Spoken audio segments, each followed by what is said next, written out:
everyone, welcome to back my channel. I hope everyone is having a wonderful day. Before starting the video, please go ahead and hit the subscribe button. At Crimson Lights, Summer runs into Kyle and they discuss their divorce being final today. Summer says they made a lot of memories with Harrison, now they'll pour their love into him.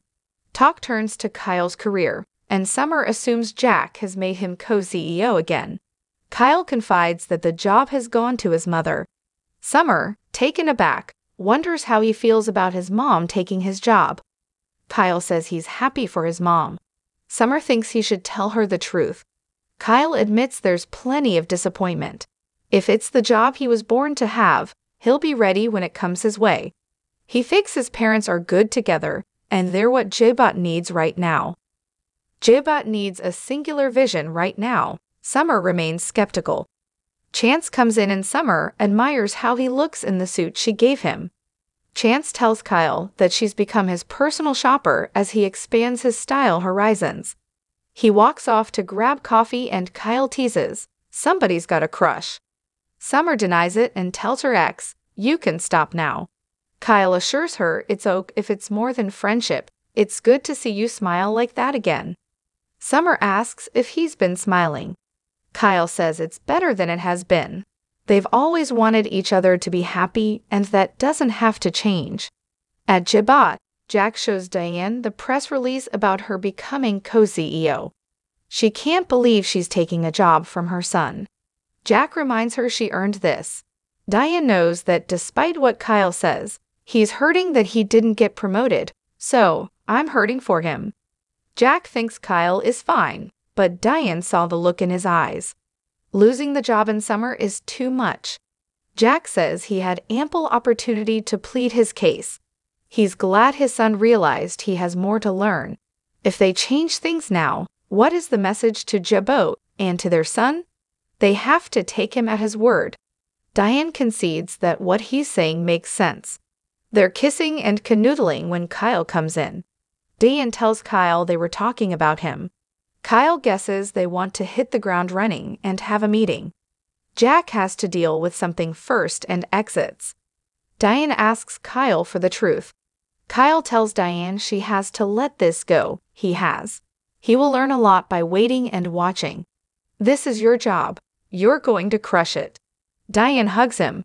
Over her shoulder, he looks sad. In Claire's room, she asks Nikki, "Is this a nightmare?" Nikki tells her she's awake and doesn't need to be afraid. She wanted to see how she is and what she can do.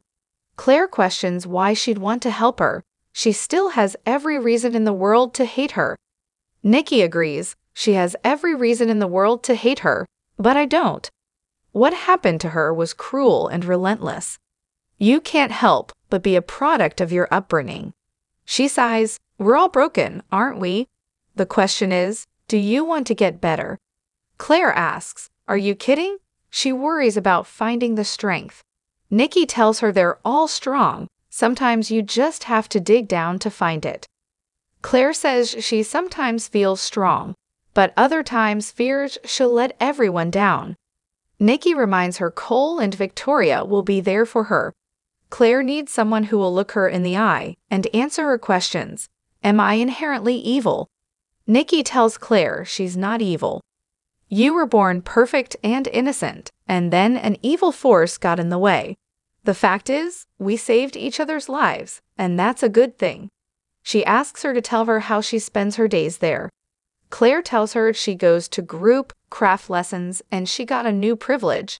She gets to go on walks to pediatrics to see the children. She describes the heartwarming interactions between the kids and their parents.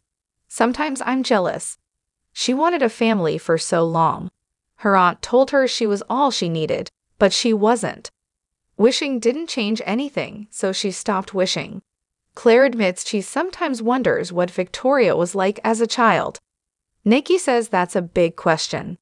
Claire guesses Nikki protected her from things that might hurt her. Nikki isn't sure about that, but Victoria loved her horses, and she was an avid reader. She also liked painting, going to the museum, and spending time in her art studio. Claire wants someone to smile when they say her name, like Nikki does with her daughter. Nikki muses, "You were so very alone, weren't you?" Claire nods. It was all she knew. Jordan was all she had. If she'd had a mother who loved her. She explains that with Jordan she had to be good and not make waves. It all could have been so different. Jordan used to yell at her that life's not fair and she's not special, but she was special. "I was Victoria's baby.